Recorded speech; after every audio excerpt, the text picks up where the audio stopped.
Olá, começa agora mais um programa Nossa Saúde, cheinho de informações para você. Hoje o tema são as crianças. Elas também têm sido vítimas da Covid-19 e de mudanças na rotina por causa do isolamento. Vamos saber quais os cuidados para evitar que os pequenos fiquem doentes. Saiba também como tornar a rotina da criançada mais saudável nessa fase de pandemia. Fique com a gente.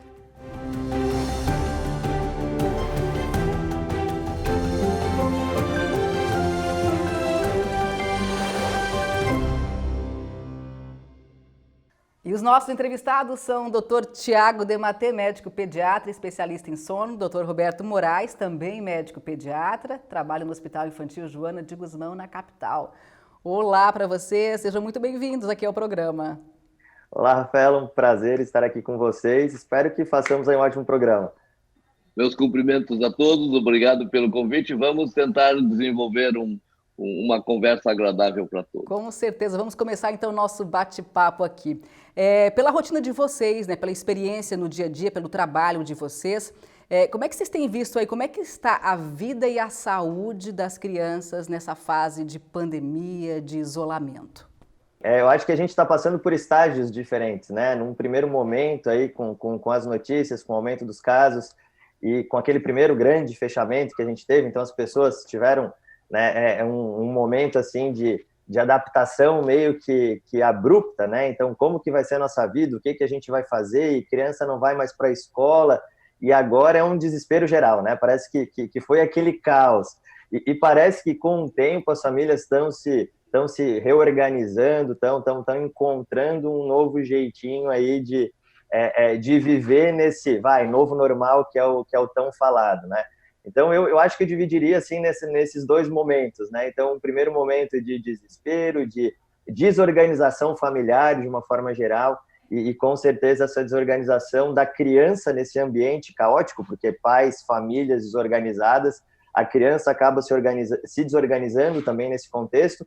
E agora eu vejo um movimento já de reorganização, de readaptação, né? de aceitação dessa nova rotina e uma busca, então, para novas rotinas para a criança e para a família, né? Então, a gente já está nesse processo de ajudar as famílias a se readequarem para esse nosso novo normal.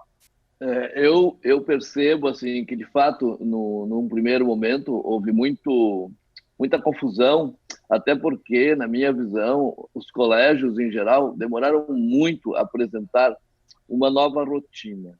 A atuação das crianças na escola ficou de forma bem desorganizada. Eu tenho 2 adolescentes, eu vivo isso também. E tinha, talvez, no início, a perspectiva de que isso fosse um tempo mais restrito no acontecimento dos fatos. Eu sinto hoje que parece que as pessoas saturaram já de ficar longe das pessoas. Isso eu tenho sentido que, embora esse novo normal se estabeleceu, mas ele pressiona para a volta de um status de convivência. Isso. E de crianças sair de casa. Elas não aguentam mais não ter os amigos, não ver os amigos, não conviver com os amigos, com os familiares. Então, eu tenho observado nos últimos dias que, de fato, as crianças parece que ultrapassaram os limites. Esse novo normal está perverso para as crianças em geral. Os adolescentes, eu também sinto que estão com muita dificuldade no último mês. Aí se associou com o nosso agravamento da epidemia. Aí entra um misto, acho, de pânico com essa situação que a pessoa precisa voar e ela não pode voar porque tem que ficar em casa, tem que ficar na clausura, né? Eu digo, para a Covid só a clausura cura, parece, por enquanto, né? Então, de fato, o que eu tenho observado é um crescente de ansiedade, de desorganização nesse novo normal. É um novo normal muito complicado. Só acrescentando o que o Roberto fala, ele pontua, e sim, esse desespero aumentando, e quando eu falo em reorganização, né, das famílias, não deixando de lado esse desespero, né? Eu falo reorganização porque as famílias têm que continuar de algum jeito, porque a vida continua seguindo, né? E é engraçado isso, porque esse desespero de voltar a ficar junto está se efetivando, porque as crianças estão começando a se encontrar com outras crianças, e eu brinco de forma quase que clandestina, né, Roberto? Eu falo assim, tem grupos de crianças se encontrando clandestinamente, porque elas não aguentam realmente mais, mas isso faz parte de uma nova reorganização, porque a vida tem que continuar, né? Agora, vocês falaram, realmente é um momento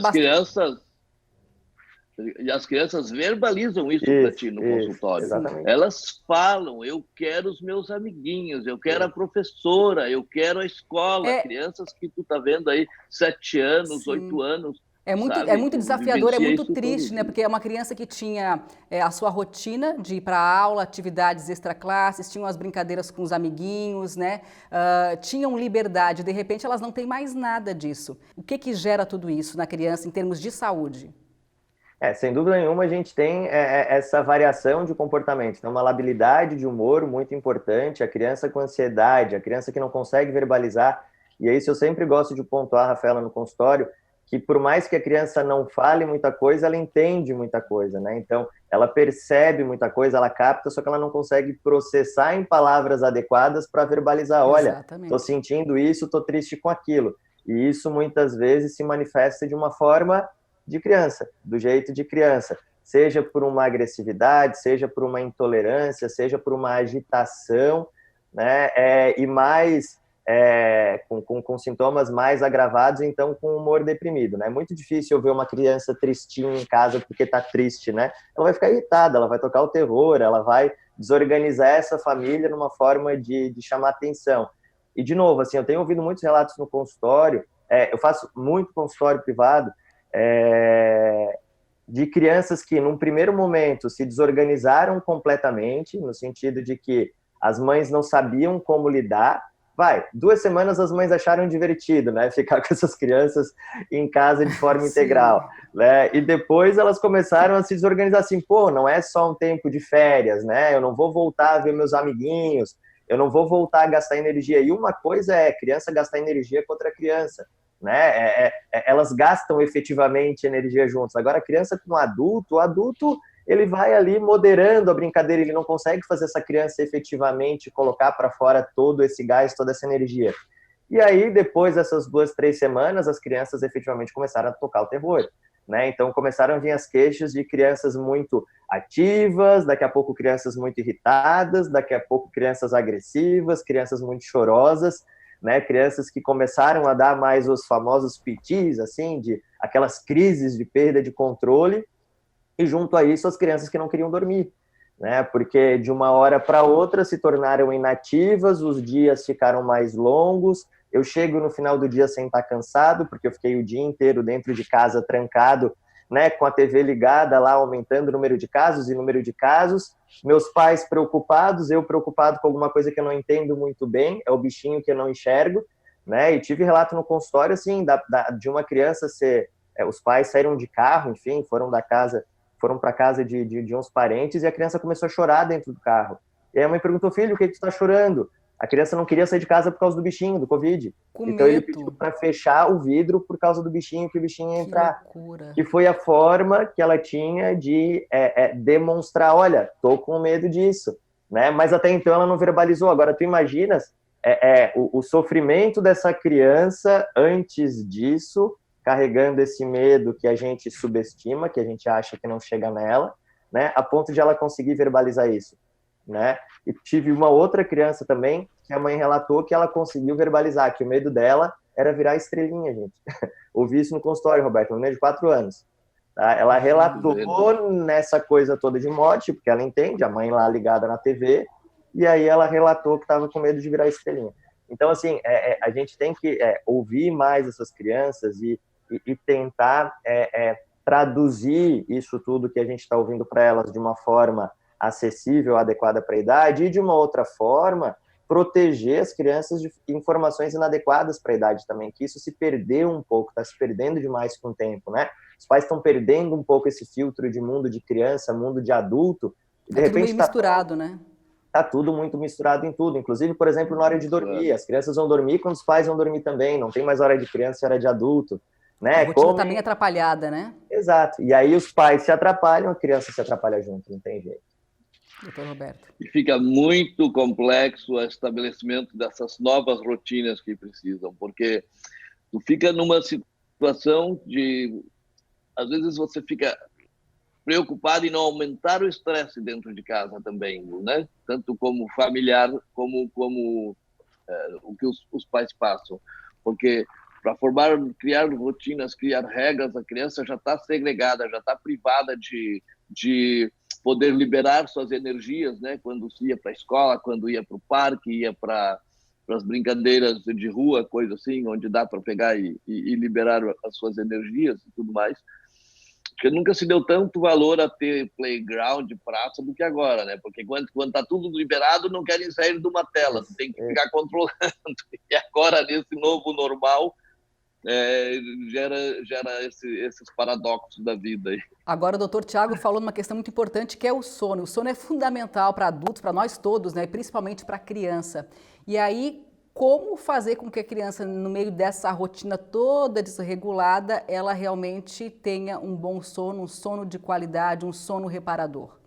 Legal. Primeiro a gente tem que pensar que quem funciona com o relógio somos nós, né? As crianças, de uma forma geral, elas funcionam com ciclicidade, com rotinas, né? Então, assim, tá na hora disso, tá na hora daquilo, olhar o relógio, eu vou dormir agora porque amanhã eu tenho que acordar bem, tenho que acordar, né, cedo para sair para trabalhar. A criança não tem esse compromisso a cumprir. Então, eles funcionam, principalmente os menores, com ciclicidade, ou seja, com sequência de coisas que acontecem ao longo do dia, que vão dar a noção que depois vem outra coisa, que depois vem outra coisa. Então, por exemplo, quando eu tenho o horário de almoçar sempre no mesmo momento, horário do café da manhã sempre no mesmo momento, ou o horário de tomar banho para depois dormir sempre no mesmo momento, eu mantenho esse relógio biológico funcionante da criança, né? Já que ela não vai olhar o relógio lá da parede para saber que está na hora disso ou daquilo. Então, a primeira dica é tentar manter uma rotina dentro dessa falta de rotina.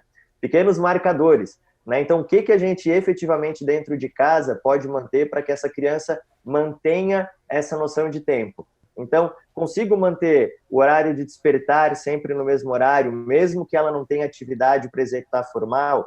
Consigo manter o almoço no mesmo horário? Consigo manter o banho no mesmo horário?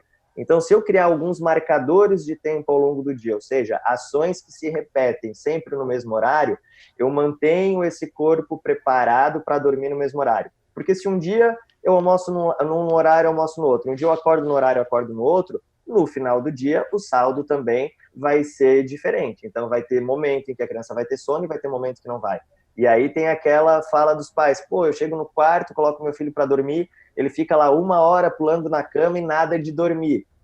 Claro, naquele dia, talvez, ele chegou ao final do dia sem ter gasto energia suficiente para estar cansado e conseguir dormir. Então, a gente tem que criar esses marcadores. Sugestão principal, gastar energia de manhã, aproveitar o sol, né? Então, abre a janela de casa no mesmo horário, põe a criança, dá o café lá para a criança e deixa essa criança gastar energia de manhã. Quando a gente gasta energia pela manhã, onde a gente tem um pico de cortisol, a criança fica um pouco mais tranquila ao longo do dia para conseguir executar as outras atividades. Essa energia foi gasta de uma forma efetiva e ela vai conseguir se concentrar melhor para executar outras atividades. Agora, aquela criança que acorda cheia de energia, não gastou energia, ela vai acumulando e vai acumulando.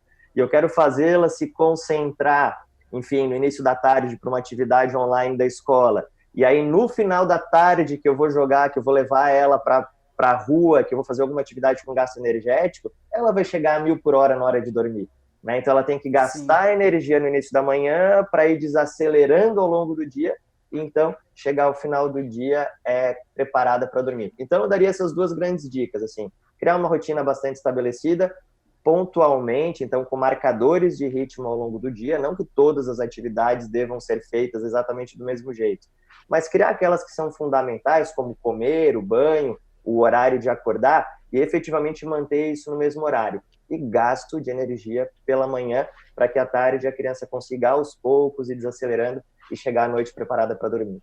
E não custa nada também colocar os maiorzinhos e os adolescentes no desempenho de algumas tarefas domésticas, né? Sem dúvida Porque alguma. também ajuda a queimar a energia e começa a dar valor também ao que é feito na Muito convivência bom. familiar. Muito bom. E é relevante que é uma coisa que as pessoas têm que zelar também, é um bom relacionamento entre os adultos, né? Porque se começam a se digladiar com os pais, os convívios, fica complicado. A criança começa a presenciar esse cotidiano não muito interessante, né? Saudável, né?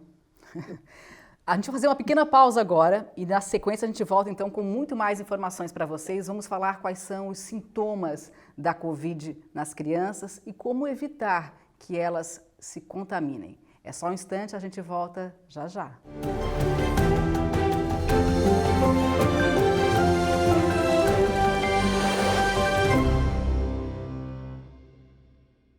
Estamos de volta com o Nossa Saúde, que hoje fala sobre as crianças e a Covid-19.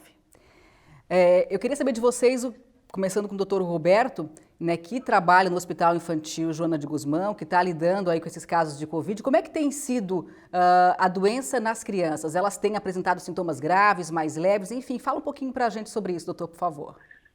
Bom, tanto no Hospital Joana de Guzmão quanto no consultório, na vida de pediatra, a gente, via de regra, as crianças têm quadros brandos, às vezes, e muitas vezes assintomáticos, né? Nós tivemos quase 200 de pacientes suspeitos e nossos dados confirmados não chegam a 10% um pouquinho mais, 15% dos suspeitos, casos confirmados. Pacientes graves, nós tivemos poucos casos, né? E tivemos um óbito na história da Covid, já desses 5 meses de pandemia. De fato, os quadros são os mais variados nas apresentações. A criança, muitas vezes, é uma dor abdominal, é uma diarreia, outras vezes é uma criança com quadro respiratório, coriza, tosse, quadros simples, quadros não muito com muitos acometimentos. O hospital está fazendo o atendimento mais de crianças graves, então a demanda é restrita e controlada. Os pacientes que vêm para o hospital geralmente são os encaminhados hoje. Nós não estamos com portas abertas, temos um serviço de triagem, e isso acaba que reduz muito a demanda, e os casos leves não são atendidos aqui, eles vão para as unidades básicas de saúde ou para as UPAs, né? Mas os que internam são poucos e, felizmente, até o presente, e a gente tem resolvido de forma tranquila a demanda que temos tido, né? E como cuidar da... A criança ainda, felizmente, ela não é uma vítima preferencial do Covid-19. Doutor, a gente tem alguns registros aqui no Brasil de casos da síndrome multissistêmica inflamatória, né, que tem acometido algumas crianças depois de elas terem a Covid e elas têm apresentado casos graves. Qual é a relação dessa síndrome com a Covid? Existe forte relação sugerida pela doença inflamatória grave pós-Covid. Nós tivemos algum caso. Realmente, o Covid é uma doença potencialmente inflamatória e acaba cometendo todos os órgãos e sistemas, e requer uma terapêutica ampla e cuidados de equipes muito preparadas, porque são sintomas e manifestações clínicas que realmente comprometem muito o estado de saúde da criança. Agora o doutor deixou muito claro, né, que a maior parte das crianças, graças a Deus, tem sintomas mais leves ou são assintomáticas. Doutor Tiago, como tratar dessas crianças em casa, por exemplo, as crianças que não precisam, né, ir para um hospital e ter um tratamento de profissionais? Pois hoje chega, na verdade, como, de novo, a minha rotina é a rotina de consultório, assim, a gente tem recebido muito exame dos familiares, dos pais positivos, e os pais ligam: Tiago, eu covidei, né? Eu covidei, aí o que eu faço com meu filho, né? Isso está acontecendo com muita frequência, né? e a gente, na verdade, tem a rotina de um tratamento de uma infecção viral como qualquer outra, né? Porque tem na internet várias sugestões disso, várias sugestões daquilo, é bom vitamina tal, é bom mineral tal, né? E a gente não tem absolutamente nada, assim, efetivo comprovadamente para criança. Então, a Sociedade Brasileira de Pediatria hoje, ela não indica nenhum tratamento, né, para casos leves, tratamento medicamentoso, nem como preventivo, né, nem como tratamento efetivo. E a gente tem que ter claro que, obviamente, a criança tem que estar com os minerais em dia, tem que estar com as vitaminas em dia, como qualquer outra situação, mas não em função do Covid e não por causa do Covid, né? Então, o tratamento vai ser tratamento sintomático, né? Como o próprio Dr. Roberto falou aqui, a gente tem acometimento de vários sintomas, como várias outras infecções virais, né? Então, se tem sintoma respiratório, a gente vai lavar esse nariz com soro, né? Se esse paciente tem diarreia, eu vou hidratar essa criança para essa criança não se desidratar, apesar de serem quadros muito simples. Agora, a gente não tem tratamento específico para esse Covid, a gente não vai dar o remédio para o Covid. Então, os casos efetivamente estão chegando, os pais positivam, as crianças, uma ou outra fica sintomática, mas a proporção de pais mais sintomáticos, então, assim, a grosso modo, eu poderia dizer que eu recebo muito mais exame positivo de pai, ou seja, pai ficando sintomático, né, do que filhos sintomáticos. Os pais perguntam, olha, eu positivei, e aí? Eu falo, olha, se acontecer qualquer coisa com seu filho, né, entre em contato e a gente vai avaliar. Mas na maioria das vezes as crianças acabam passando assintomáticas por isso. Eu acho que é bem importante a gente entender que, como qualquer doença que acomete muitas pessoas ao mesmo tempo, algumas vão se agravar, porque a gente tem muita criança acometida ao mesmo tempo, né? Eu lembro aqui da questão de varicela, por exemplo, catapora, que é uma doença muito simples, né? É difícil hoje a gente pensar, por exemplo, numa criança grave por catapora, mas quando tinha muita catapora, muita criança pegando catapora ao mesmo tempo, a gente poderia ter um quadro de agravamento por catapora, por exemplo, né? Na minha residência, quando o Dr. Roberto era meu chefe da emergência, a gente chegou a ver, para mim, aquilo foi um absurdo, assim, eu fiquei impactado, eu lembro até hoje de a gente ter tido um óbito por varicela, por complicação de varicela, mas era um momento que ainda tinha muita varicela, muitas pessoas sendo acometidas, né? Então, essa relação é um pouco difícil para a população em geral entender, e a gente acaba vendo um ou outro caso mais grave dentro de muitos outros casos que não foram graves, e isso gera efetivamente um desespero das mães com relação a essas possibilidades das crianças. Claro que a gente considera que é uma doença nova, que é uma doença que a gente está aprendendo a cada dia. Hoje tem artigo novo todo dia, tem lives da Sociedade de Pediatria e de todas as outras sociedades do mundo todos os dias, aonde tem informação, mas a informação atual é que a gente efetivamente não tem um tratamento específico para essa criança, e sim um tratamento de suporte, um tratamento sintomático. E aí, como é que lida com a prevenção, né? Como é que a criançada está começando a sair um pouco mais? Você falou no início da nossa conversa, né, doutor Tiago? As crianças estão saindo, às vezes estão recebendo amiguinhos em casa, estão em contato com os pais que estão saindo para trabalhar. Como fazer a prevenção, doutor Roberto? Bom, não tem como contestar que isolamento social é a forma mais eficaz. Distância entre as pessoas e a cultura da higiene das mãos, do álcool gel, tem que ter o uso de máscara apropriada nas idades adequadas. E daí tu tem todo um contexto com as crianças que tu tem que cuidar com os brinquedos, com o que ela manipula, porque a criança tem um grau de comprometimento, por mais que você se esforce, ela vai... O grau de entendimento dela, às vezes, pode, de acordo com a faixa etária, não valorizar muitas coisas que você vê como necessário. Então, os adultos têm que dar o seu exemplo, porque as crianças nos copiam o tempo todo, né?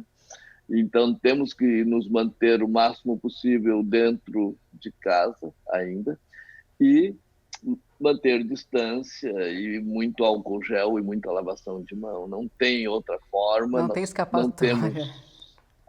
O outro contraponto que a gente tem visto, né, Tiago, esse ano a gente não está tendo que usar antibiótico, não está usando broncodilatador. As nossas crianças, via de regra, não estão adoecendo, porque estão em casa, não estão indo buscar os vírus na vida comunitária. Então diminuiu Alguma muito. coisa boa no meio de tudo isso, né? Diminuiu muito, né? E vale como aprendizado, né? Porque até então as mães iam se queixando do meu filho que tem imunidade baixa, que pega muita infecção, muita infecção, muita infecção, e de repente a imunidade de todas as crianças melhorou, né? Então não era a imunidade que era baixa, era a exposição que era excessiva. E aí vale a dica, porque assim, meu filho tá com febre, mas assim, ó, eu vou dar um antitérmico para ele e vou mandar para a escola porque eu tenho que trabalhar. Deixa ele assim mesmo na escola com febre. E aí acaba contagiando outras crianças e por isso que essas crianças sempre ficam doentes. Eu quero voltar ainda na questão ali das medidas preventivas, né? Que não tem como a gente deixar de usar o álcool, lavar bem as mãos. Essas são o isolamento, são as regras básicas e é o que se tem de mais efetivo hoje, né? Para a gente prevenir contra a Covid-19. E aí o uso de máscara é fundamental e nós temos aí um depoimento da médica pediatra Tatiana Lemos, né, que falou sobre o uso de máscara pelas crianças. Dá só uma olhada. A pandemia trouxe mais uma alteração para nós no que diz respeito ao vestuário. Hoje as máscaras fazem parte da nossa roupa completa ao sair de casa e não é diferente para as crianças. Mas quando a gente fala de pediatria, tem algumas particularidades que precisam ser levadas em consideração. A primeira delas é o tamanho das vias aéreas das crianças, que é muito menor que dos adultos. Se já é difícil para a gente falar, correr, respirar usando a máscara, muito mais difícil é para as crianças. Por isso, a Organização Mundial da Saúde, Sociedade Brasileira de Pediatria, Catarinense e todas as organizações que cuidam da saúde das crianças orientam que é contraindicado o uso das máscaras para os menores de 2 anos, por causa do risco de asfixia e sufocamento. Outro detalhe importante é que as crianças têm um hábito, frequente de colocar as mãozinhas na boca, no nariz, nos olhos, e isso aumenta muito a contaminação. Todas aquelas orientações que a gente faz para o uso correto da máscara, de não colocar as mãos na boca enquanto usa máscara, de retirar sempre pelas alças laterais, para não contaminar, elas valem também para as crianças, mas elas ficam mais difíceis da gente colocar na prática, especialmente quando eles são muito pequenos, ainda desacostumados com o uso do equipamento, ficam colocando mais vezes a mão à boca, e aí a gente acaba perdendo o efeito protetor da máscara, que tem a função de diminuir a contaminação das superfícies, dos ambientes e das outras pessoas com as nossas secreções contaminadas, e acaba ganhando até um efeito de contaminação maior por eles estarem colocando o tempo inteiro a mão na boca. Então a gente tem que pesar isso, na hora de usar a máscara nas crianças e de orientá-los. Vale muito a gente usar o lúdico, as histórias, os vídeos, as fotos, as máscaras, de personagens. Eu tenho, por exemplo, essa daqui que eu ganhei de uma paciente, que é de cachorrinho. Ela usava uma igual, a mãe usava uma igual. Então, a máscara mamãe e filhinho, papai e filhinho, máscara da família, máscara de personagens, que ajudam na luta contra o coronavírus. Então, é o dinossauro, o Capitão América, o Homem-Aranha, o personagem que a criança gosta, que tá ali ajudando contra a Covid-19. Isso ajuda muito.